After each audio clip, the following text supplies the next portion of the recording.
Šonedēļ 15. un 16. maijā Valmierā norisinājās lielākā izstāde Vidzemē uzņēmēju dienas. Lai iepazīstinātu potenciālos studēt gribētājus ar Rīgas Tehniskās Universitātes Cēsu filiālē piedāvātajām studiju iespējām, uzņēmēju dienās Valmierā piedalījās arī RTU pārstāvji. RTU Cēsu filiāli piedāvā uzņēmējdarbības vadību koledžas līmeņu, bakalaura līmeņa vides zinātni, enerģētiku, elektrotehniku un elektrotehnoloģiju datorvadību. Un šogad arī tiks uzsākta koka mebeļu dizaina koledžas līmeņa programmas īstenošana. No citām augstskolām un no citām filiālēm Vidzemē mēs atšķiramies tieši ar to, ka mēs esam vienīgie, kas piedāvā inženieru zinātnes tādā līmenī un kvalitātē kā Rīgā. Pie mums brauc ļoti daudz pasniedzēju gan no Rīgas, gan no Vidzemes reģiona.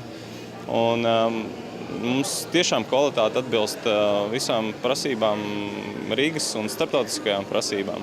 Cēsu filiālē ir arī budžeta vietas visās programmās. Ir iespēja studēt budžetā, tā ir fantastiska iespēja studentiem. Es gribēju sākt mācīties, un tuvākā iespēja manām mājām bija Cēsu RTU filiāle.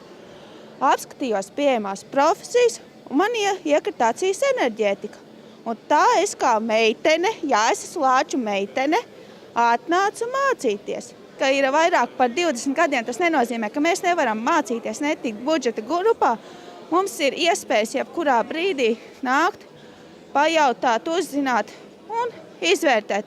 Nepatiks šogad, atnāks nākošgad, varbūt atradīsies tas, ko sirds vēlas, un sāks mācīties. RTU Cēsu filiāli gaida jūs katru dienu uz konsultācijām.